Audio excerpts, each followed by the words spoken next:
उत्तर प्रदेश विधानसभा के मानसून सत्र में एक बार फिर विपक्ष और सत्ता पक्ष के बीच तीखी नोकझोंक देखने को मिली। मुरादाबाद के बिलारी विधानसभा से सपा विधायक मोहम्मद फहीम इरफान और जल शक्ति मंत्री स्वतंत्र देव सिंह के बीच बहस इस कदर बढ़ गई कि बात बीवी की कसम तक जा पहुंची। इस बहस पर सदन से लेकर बाहरी राजनीति तक चर्चाओं का बाजार गर्म है। ऐसे में जानते हैं कि बिलारी विधानसभा से सपा विधायक फहीम इरफान ने ऐसा क्या कह दिया जिस पर मंत्री भड़क उठे और सीएम योगी आदित्यनाथ को भी सदन में चुटकी लेनी पड़ी। आइए पूरे घटनाक्रम को क्रमबद्ध तरीके से समझते हैं। सपा विधायक फहीम इरफान ने सोमवार को मुरादाबाद में मीडिया से बातचीत के दौरान कहा कि उन्होंने विधानसभा में जो भी कहा वो तथ्यों के आधार पर कहा। उन्होंने सरकार पर झूठे आंकड़े पेश करने का आरोप लगाते हुए साफ कहा कि मैं क्यों अपनी बीवी की कसम खाऊं। मैंने सदन में जो कहा वो सच है। अगर मेरे आरोप झूठे साबित हो जाए तो मैं अपनी विधानसभा सदस्यता से इस्तीफा दे दूंगा। फहीम यही नहीं रुके बल्कि उन्होंने सरकार पर यह भी आरोप लगाया कि जल शक्ति मंत्री ने मुद्दे को उनसे जोड़ने के बजाय गलत तरीके से उनके गांव की ओर मोड़ दिया ताकि असली जवाब दब जाए। आपको बता दें कि 12 अगस्त को यूपी विधानसभा में सपा विधायक मोहम्मद फहीम इरफान ने जल जीवन मिशन के तहत पश्चिमी उत्तर प्रदेश के जिलों में कार्य न होने का गंभीर आरोप लगाया। उन्होंने सदन में खुलकर कहा कि जल शक्ति मिशन के नाम पर सरकार सिर्फ कागजों में काम दिखा रही है, जबकि ज़मीनी स्तर पर गांवों में आज भी पानी की समस्या जस की तस बनी हुई है।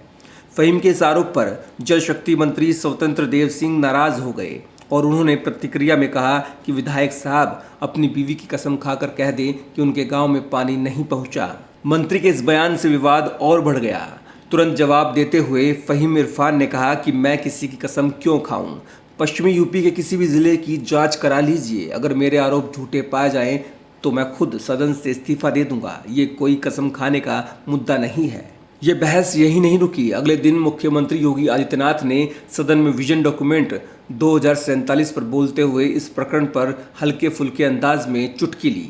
उन्होंने कहा कि फहीम इरफान तो दिख नहीं रहे, लगता है स्वतंत्र देव सिंह ने ऐसी कसम खिलवा दी कि वो समझ नहीं पा रहे होंगे कि किसकी कसम खाएं किसकी ना खाएं। उन्होंने आगे कहा कि इस तरह कस्मों की राजनीति ठीक नहीं। फहीम इरफान बेचारे बैठे बैठे सोच रहे होंगे कि अब क्या करें। सीएम योगी की इस टिप्पणी के बाद फहीम इरफान का भी बयान सामने आया। उन्होंने कहा कि उनका मुख्य मुद्दा ये था कि सरकार ने 1.93 लाख किलोमीटर सड़कें बनाए जाने का जो दावा सदन में पेश किया वो पूरी तरह से झूठा है। उन्होंने कहा कि मैं इस बात को उठाना चाह रहा था, तब किसी ने जल शक्ति मंत्री को गुमराह करके विषय को मेरे गांव की ओर मोड़ दिया। उनका दावा है कि उत्तर प्रदेश में लगभग कोई भी गांव ऐसा नहीं है जहां जल शक्ति मिशन से पूरा लाभ मिला हो। फहीम ने कहा कि सरकार ने विधानसभा में झूठे आंकड़े पेश किए हैं और इन्हीं गलत आंकड़ों को उजागर कर रहा था। अब आपको बताते हैं कौन है फहीम इरफान। मोहम्मद फहीम इरफान मुरादाबाद की बिलारी विधानसभा सीट से समाजवादी पार्टी के टिकट पर तीसरी बार विधायक चुने गए हैं। ये सीट 2012 के परिसीमन के बाद अस्तित्व में आई थी। इससे पहले बिलारी कुंदरकी विधानसभा क्षेत्र में शामिल था।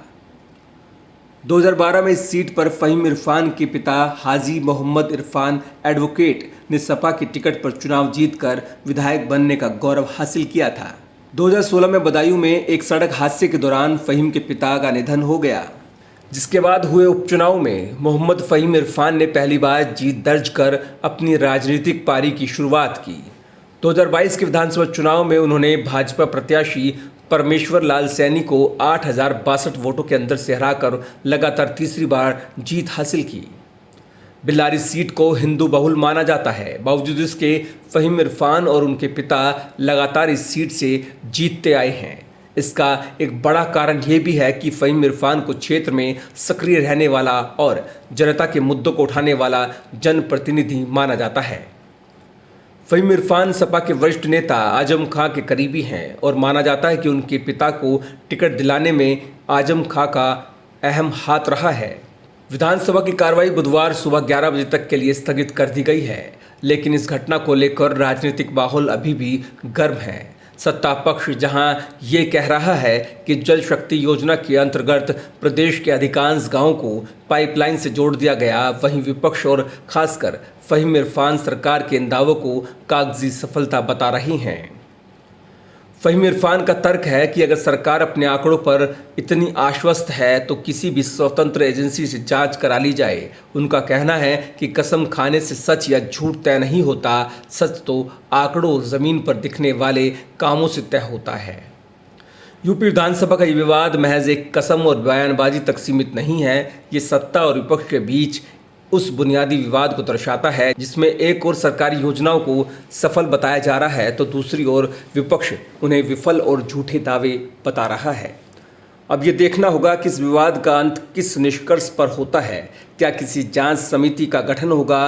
क्या सरकार अपने दावों को प्रमाण सहित पेश करेगी, या ये मुद्दा भी अन्य बहसों की तरह धीरे धीरे राजनीतिक पटल से गायब हो जाएगा? फिलहाल इतना तय है कि बेल्लारी के विधायक फहीम इरफान ने सरकार को कटघरे में खड़ा कर दिया है और सत्ता पक्ष ने भी चुनौती स्वीकार करते हुए पलटवार किया है।